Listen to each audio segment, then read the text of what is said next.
श्री स्वामी समर्थ सर्वांना. बघा, सगळ्यात महत्त्वाची गोष्ट म्हणजे ना, सगळ्यात अगोदर जेव्हा तुम्ही उठता ना, तेव्हा तुम्हाला धरती मातेला प्रणाम करायचा आहे आणि तुमची हतेली, तुमचा हात बघून तुम्हाला हे बोलायचं आहे, कराग्रे वसते लक्ष्मी, करमध्ये सरस्वती, करमूलम तू गोविंदम, प्रभाते करदर्शनम. हे तुम्हाला सकाळी उठल्यानंतर लक्ष्मी मंत्र हे बोलायचंच आहे. ठीक आहे, सगळ्यात पहिली गोष्ट. त्याच्यानंतर मग तुम्ही आता धरती मातेला प्रणाम ह्याच्यासाठी आपण करतो की आपण त्यांना थँकफुल आहोत, एक नवीन दिवस दाखवण्यासाठी आणि एक नवीन ऊर्जा देण्यासाठी कोटी कोटी धन्यवाद, हे आपण त्यांना ग्रॅटिट्यूड शो करतो धरती मातेला प्रणाम करून. ठीक आहे, आता दुसरी गोष्ट जी आपल्याला करायची आहे ती आहे की आपल्याला पाण्यामध्ये जेव्हा आपण अंघोळ करतो ना, हे रोज नाही करायचं आहे, गुरुवारी करायचं आहे. फक्त गुरुवार स्नान करायला जाता तेव्हा एक चिमूटभर आहे ना हळद टाका पाण्यामध्ये.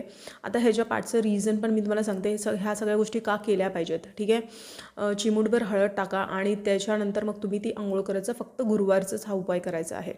आता तिसरी गोष्ट जी तुम्हाला करायची आहे ना, ती आहे की जेव्हा तुम्ही पाठपूजा वगैरे ह्या सगळी नैवेद्य ह्या सगळ्या गोष्टी जेव्हा आपण दाखवतो, ठीक आहे, आपण त्यावेळी काय करायचं माहिती आहे, त्यावेळी आपण एक केशर चंदनाचा तिळक आहे ना आपल्या इथे मधल्या भागे इथे लावायचा आणि नाभीला लावायचा. ह्या सगळ्या गोष्टी का करायच्या ना, मी तुम्हाला त्याच्यानंतर सांगते.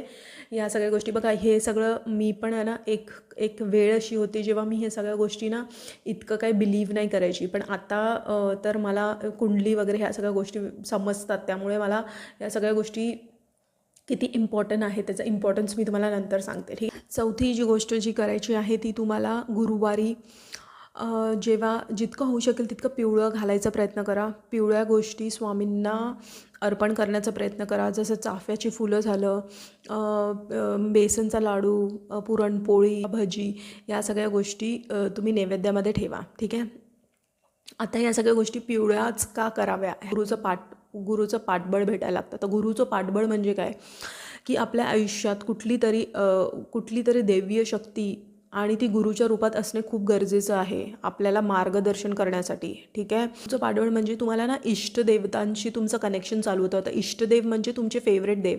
बघा, घरात जर 4 माणसं असतील तर जरुरी नाही की ज्या देवाचं तुमच्या घरी केलं जातं त्याच्याशीच तुम्हाला कनेक्शन फील होईल. तुम्हाला कुठल्याही देवताशी कनेक्शन फील होऊ शकतं. जेव्हा ह्या तुम्ही गोष्टी करायला लागतात ना, तेव्हा तुम्हाला तुमचा रिअल गुरु, तुम्हाला कोण मार्गदर्शन तुमच्यासाठी योग्य आहे किंवा